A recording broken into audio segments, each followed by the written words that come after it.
ورحمة الله وبركاته. نحمده ونصلي على رسوله الكريم. أما بعد فقد قال الله تبارك وتعالى في كلامه المجيد والفرقان الحميد: أعوذ بالله من الشيطان الرجيم. بسم الله الرحمن الرحيم. ألف لام ميم. ذلك الكتاب لا ريب فيه.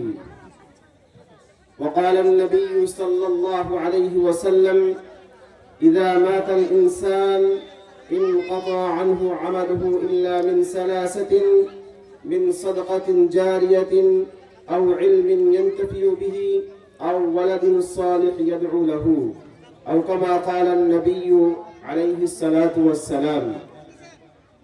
الحمد لله. মদিনাতুল উলুম একাডেমি মাদ্রাসার উদ্যোগে আয়োজিত আজকের এই মহতি সমাবেশ, এই বরকতি মজলিসে যে মহান রব্বুল আলামিন আমাদেরকে একত্রিত হয়ে বসার তৌফিক দান করেছেন, এই জন্য সেই মহান মালিকের দরবারে শুকর গুজার হয়ে সকলেই বলি আলহামদুলিল্লাহ। লাখ কোটি দরুদ সালাম সেই মানবতার কান্ডারি মুক্তির বিশারি ইমামুল আম্বিয়া সাইয়্যিদুল আম্বিয়ার প্রতি সকলেই মুহাব্বাতান বলি সাল্লাল্লাহু আলাইহি ওয়াসাল্লাম। সম্মানিত উপস্থিতি, সময় যেহেতু অতি অল্প, উপদেশমূলক নসিহতমূলক কিছু কথা বলার চেষ্টা করব। সর্বপ্রথম যে উপদেশটা নসিহত, সেটা আমরা যারা অভিভাবক এখানে একত্রিত হয়েছি, অনেকেই হয়তো বাবা হিসেবে অভিভাবক হিসেবে এসেছি, অনেকেই মা অভিভাবক হিসেবে উপস্থিত হয়েছি। আল্লাহ রাব্বুল আলামিন আমাদের মাধ্যমে যে সমস্ত সন্তান আদি দুনিয়াতে আল্লাহ তাআলা প্রেরণ করেছেন, আল্লাহ রাব্বুল আলামিন আমাদেরকে ওই সমস্ত সন্তানের মা এবং বাবা হিসেবে আল্লাহ তাআলা আমাদেরকে যে জিম্মাদারি দুনিয়াতে দিয়েছেন, এই জিম্মাদারি পালন করার ক্ষেত্রে আমাদের সবচেয়ে বড় ভূমিকা রাখতে হবে।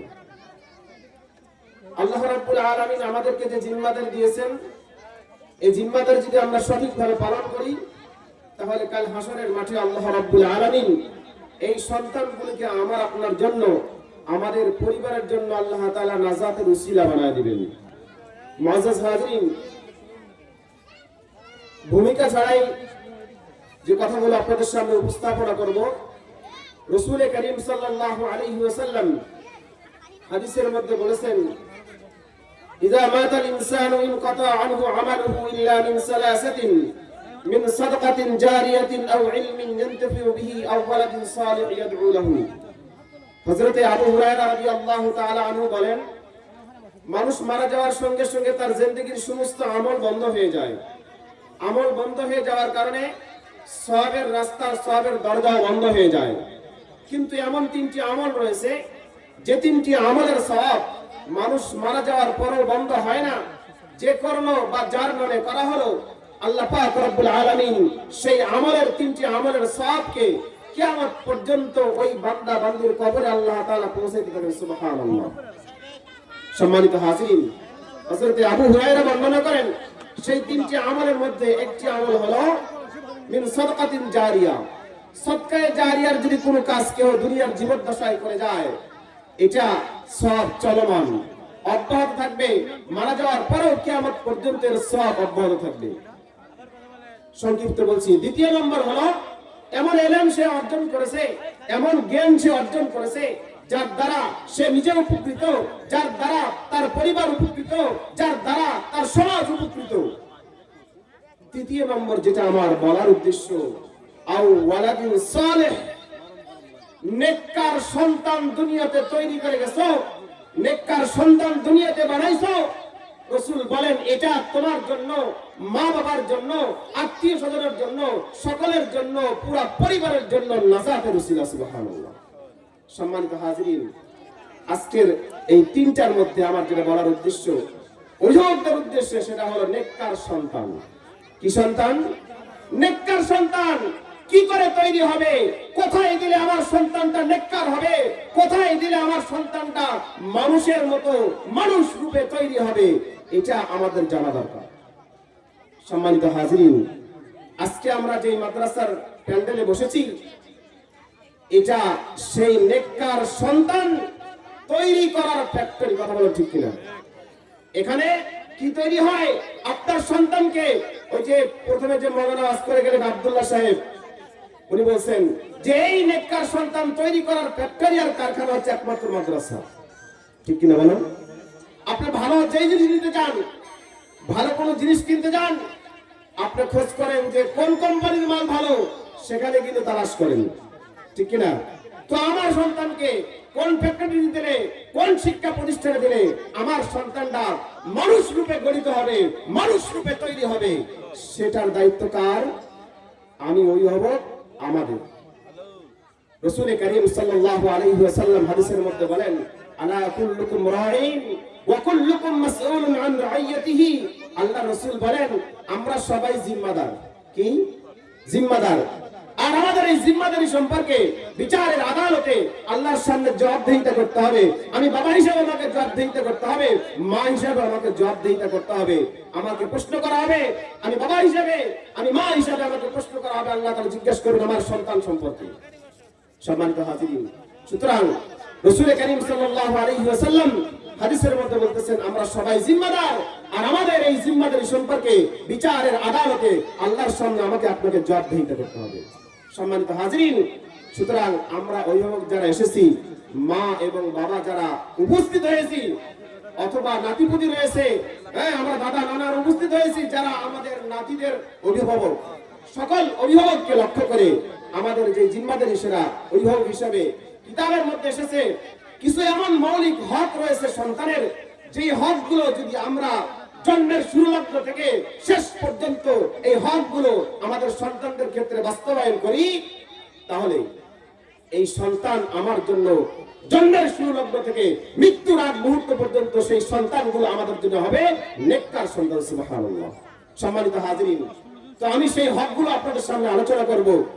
সময় যেহেতু কম, সন্তান ভূমিষ্ঠ হওয়ার পরে অভিভাবক হিসেবে প্রথম নম্বর হক হলো, কিতাবের মধ্যে এসেছে 1 নম্বর হক, সন্তান ভূমিষ্ঠ হওয়ার পরে তার ডান কানে আযান, বাম কানে ইকামত দেওয়া। খেয়াল করেন, আমরা যারা অভিভাবক আছি, ডান কানে আযান, বাম কানে ইকামত, এটা সন্তান ভূমিষ্ঠ হওয়ার পরে আমি অভিভাবক হিসেবে আমার প্রথম নম্বর হক। আজকে বড় আফসোস, ফ্যামিলি যত উচ্চ, ফ্যামিলি যত ভিআইপি, সেই সন্তানগুলো ভূমিষ্ঠ হয় প্রাইভেট বিভিন্ন ক্লিনিক। কথা বলো ঠিক কিনা? সেখানে আযান দেওয়ার জন্য ইমাম সাহেব রাখা আছে, তাই না? আছে? নেই। তো এই যে দেখেন, আমার সন্তানকে আমি প্রথম হক থেকে বঞ্চিত করছি। ঠিক কিনা? আযান, ইকামত। আযানের প্রথম বাক্য আল্লাহু আকবার, এর অর্থ আল্লাহ সবচেয়ে বড়। হাদিসের মধ্যে এসেছে, রাসূল কারীম সাল্লাল্লাহু আলাইহি ওয়াসাল্লামের নাতি কলিজার টুকরা হযরত হুসাইন রাদিয়াল্লাহু তাআলা আনহু যেদিন দুনিয়াতে ভূমিষ্ঠ হন, রাসূল কারীম সাল্লাল্লাহু আলাইহি ওয়াসাল্লাম স্বয়ং নিজে তার ডান কানে আযান দিয়েছেন, তেনার বাম কানে ইকামত দিয়েছেন। সুবহানাল্লাহ। তো এখানে অনেক সময় ভুল হয়ে যায়। শরীয়তের বিধান হলো আযান যেই দেখ, মহিলা ও পুরুষ যদি না থাকে, মহিলাও আযান দিতে পারবে। সুতরাং আযান দেওয়ার সময় এমন অবস্থা অবলম্বন করা যাতে করে আযানের বাক্যের আওয়াজগুলো সন্তানের কানে পৌঁছে যায়। সন্তান এখানে আছে, আমি বারান্দায় গিয়ে আযান দিলাম, সবচেয়ে উত্তম পদ্ধতি হলো সন্তানকে যে আযান দিচ্ছে সে নিজের কোলে নিয়ে ডান কানে আযান দিবে, বাম কানে ইকামত দিবে। এটা প্রথম নম্বর হক। পারবো না ইনশাআল্লাহ? এরপর আরেকটা হক হলো, সন্তান ভূমিষ্ঠ হওয়ার পর সন্তান জন্মের 7ম দিবসে 7 দিনের মাথায় সন্তানের একটি ইসলামী নাম রাখা। কি নাম? ইসলামী নাম। যেই নামের অর্থ ভালো, যেই নাম কোরআন সুন্নাহ সাপোর্ট করে, এই ধরনের একটি ইসলামী নাম রাখা অভিভাবকদের জন্য আরেকটা দায়িত্ব। আজকে অনেক মুসলমানের ঘরে খুঁজে দেখা যায় সন্তানদের নাম এমন যেই নামের অর্থ খুঁজে পাওয়া যায় না। অর্থ আছে কিন্তু সেই অর্থরা কোরআন সুন্নাহ অনুযায়ী নয়, বরং ইহুদি খ্রিস্টানদের সন্তানদের যে নাম, আমি মুসলমান হয়ে আমার ঘরের সন্তানদের নাম সেই নামের সাথে মিলে যায়। কথা বলেন ঠিক কিনা? কিন্তু আপনি খোঁজ করে দেখেন, ইহুদি বিধর্মীদের কোন সন্তানের নাম মুসলমানের নাম আছে? নেই। সম্মানিত হাজিরিন, এটা আরেকটা হক, সন্তানদের 7ম দিবসে একটা ইসলামী নাম রাখা।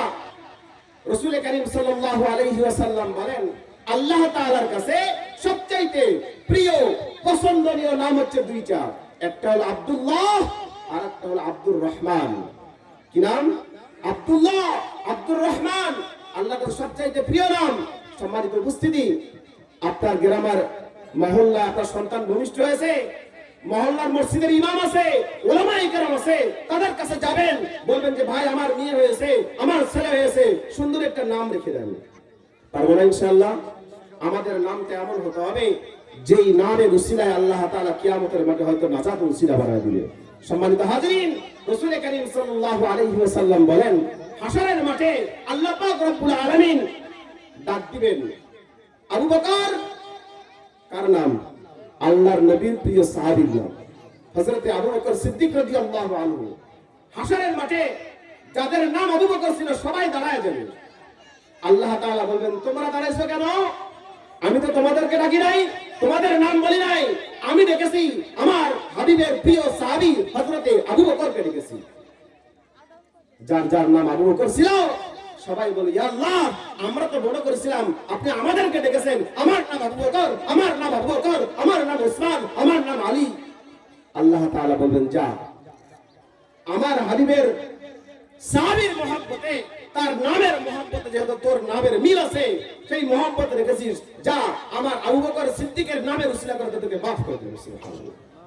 সম্মানিত উপস্থিতি, তাহলে কি বোঝা গেল? নামের বরকত আছে। আপনার নামের অর্থ কি? এটার দ্বারা নাজাতের উসিলা হবে। এই জন্য আমরা আমাদের সন্তানদের নাম সাহাবায়ে কেরামের নামে রাখবো, নবীদের নামে রাখবো। আমাদের মেয়েদের নাম, হ্যাঁ, সাহাবীরা আছে, নবীদের মেয়ে কন্যা সন্তান রয়েছে, ইসলামী নাম রাখা এটা আমাদের দায়িত্ব। সম্মানিত উপস্থিতি, আরেকটা হক হলো সন্তান জন্মের ৭ম দিবসে তার মাথাকে মুন্ডিয়ে দেওয়া। মাথা মুন্ডিয়ে দিয়ে তার মাথায় জাফরান লাগিয়ে দেওয়া, আর মাথার যে সমপরিমাণ চুল এই পরিমাণ ওজন করে অর্থ সোনা চাঁদি অর্থ আল্লাহর রাস্তায় সৎকা করে দেওয়া। সম্মানিত উপস্থিতি, এটা আরেকটা হক। আরেকটা হক হলো সন্তান ভূমিষ্ঠ হওয়ার পর তাহনিক করা। শরীয়তের ভাষায় তাহনিক বলা হয়, কোন বুজুর্গ, কোন আল্লাহওয়ালা, কোন হক্কানি ওলামায়ে কেরামের কাছে গিয়ে আপনার সন্তানকে নিয়ে তার মুখের লালা মিষ্টি কোনো জাতীয় জিনিস চিবিয়ে তার মুখের লালা সন্তানের মুখের তালুতে লাগিয়ে দেবে, এটা সুন্নত। আপনার সন্তানের প্রথম খাবার যেটা ঢুকলো একজন আল্লাহওয়ালার মুখের লালা। সম্মানিত হাজিরিন, আরেকটা হক হলো সন্তান জন্মের ৭ম দিবসে সন্তানের জন্য আকিকা করা। কি করা? আকিকা করা। আকিকা করা নবী করিম সাল্লাল্লাহু আলাইহি ওয়াসাল্লামের সুন্নাত। রাসূল করিম সাল্লাল্লাহু আলাইহি ওয়াসাল্লাম বলেন, যেই সন্তানের আকিকা করা হয়েছে, আকিকার বদৌলতে আল্লাহ পাক ওই সন্তানকে দুনিয়ার সমস্ত ফিতনা থেকে, দুনিয়ার সমস্ত ফিতনা ফাসাদ থেকে, বালা মুসিবত থেকে, এমনকি খারাপ জিন্নাতদের হাত থেকে আল্লাহ তাআলা হেফাজত করেন। সুবহানাল্লাহ। সম্মানিত উপস্থিতি, আকিকার শরীয়তের অনেক বিধান রয়েছে। ছেলের জন্য 2টা উত্তম, মেয়ের জন্য 1টা। ছেলের জন্য সমর্থ না থাকলে 1টা দিয়ে আকিকা হবে, এই জন্য আমরা আকিকা করব। আর আকিকার গোশত আমাদের মধ্যে প্রচলন আছে, যার নামে দেওয়া হয় সেও খেতে পারবে না, তার মা বাবা বলে খাওয়া যাবে না, এটা ভ্রান্ত ধারণা, শরীয়ত সম্মত নয়। আকিকা যার নামে দেওয়া হয়েছে সে বেশি হকদার, মা বাবা 14 পুরুষ সবাই খেতে পারবে, কোনো নিষেধাজ্ঞা নেই। সম্মানিত উপস্থিতি, আরেকটা হক হলো সন্তান যখন কথা বলা শিখবে তখন আপনি কি হাতিমাটিম শিখাবেন? না। রাসূল বলেছেন, তোমার সন্তান যখন সর্বপ্রথম কথা বলা শিখবে, তোমার সন্তানকে কালিমায়ে তাইয়্যিবা লা ইলাহা ইল্লাল্লাহু মুহাম্মাদুর রাসূলুল্লাহ শিক্ষা দাও। সম্মানিত উপস্থিতি, এই যে হকগুলো, এই হকগুলো যদি আমরা আমাদের সন্তানদেরকে ক্ষেত্রে প্রয়োগ করি, আল্লাহ তাআলা এই উসিলায়, এই হকগুলো আদায়ের উসিলায় আমাদের সন্তানদেরকে নেক সন্তান হিসেবে গড়ে তোলার জন্য সহায়ক হবে। পারবো না ইনশাআল্লাহ? সম্মানিত উপস্থিতি, আজকে আমরা যে উদ্দেশ্যে এখানে একত্রিত হয়েছি, আমাদের সন্তানদেরকে দিয়েছি এখানে, আমাদের কি লাভ? আমরা ওই হোক, আমাদের কি লাভ? আমরা কি ঠকেছি না আমরা জিতেছি?